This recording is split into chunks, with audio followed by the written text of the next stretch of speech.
मलूक नागर जी, और इतनी जल्दबाजी किस बात की है, इस बात को लेकर भी वो सवाल खड़े कर रहे हैं। और आप लोग बड़े खुश हैं चुनाव आयोग जो कर रहा है, ये तो चुभ रही है। नागर साहब।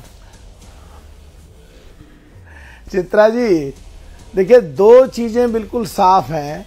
अगर हम सही बात बोलते हैं तो चुनाव आयोग का फेवर कर रहे हैं, और संवैधानिक तरीके से या इस लोकतंत्र प्रजातंत्र में इलेक्ट्रॉनिक मीडिया पे चुनाव आयोग का कोई भी आदमी बहस पे आ नहीं सकता। और विपक्ष अगर कुछ का कुछ बोले और आरोप लगाए और उनका हम जवाब दें तो आरोप हम पे लगता है कि हम चुनाव आयोग का फेवर कर रहे हैं। हमारी स्थिति ऐसी है कि हम करें तो क्या करें। इस एसआईआर को दो तरीके से हम देख सकते हैं। एक तो जहां चुनाव बिल्कुल एकदम सर पे खड़े 3 महीने बाद 2 महीने बाद, वहां बिल्कुल इमरजेंसी लगा के और 1 महीने में होना चाहिए, कुछ भी करो कैसे ही भी करो।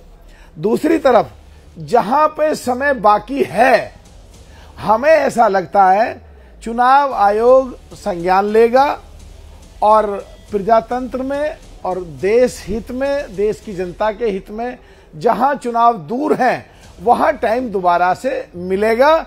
और देश की सभी चीजों में, चाहे वो इनकम टैक्स की रिटर्न फाइल करने का हो, चाहे किसी भी लास्ट डेट का हो, अगर गुंजाइश होती है मतलब टाइम एक्सटेंशन होता है। तो हमें तो लगता है बीजेपी की बहुत सारी वोट पश्चिम उत्तर प्रदेश और उत्तर प्रदेश में, हमारी आरएलडी की वोट यानी कि एनडीए की बहुत सारी लोगों की अभी वोट बाकी है, तो इनको ही दर्द क्यों हो रहा, हमें भी दर्द है। चुनाव आयोग मुझे लगता है संज्ञान लेगा और टाइम बढ़ाया जाएगा। अरे आपका दर्द और दिखाई नहीं देता है ना, लगाते हैं कुछ का कुछ, विपक्षी दलों का दर्द तो अगर ये आरोप लगाते हैं चुनाव आयोग पे जी, है जी, उनका दर्द तो दिखाई देता है, आपका दर्द तो दिखाई नहीं देता है ना। आप कह रहे हैं कि आप भी दर्द में हैं पूरी प्रक्रिया को लेकर।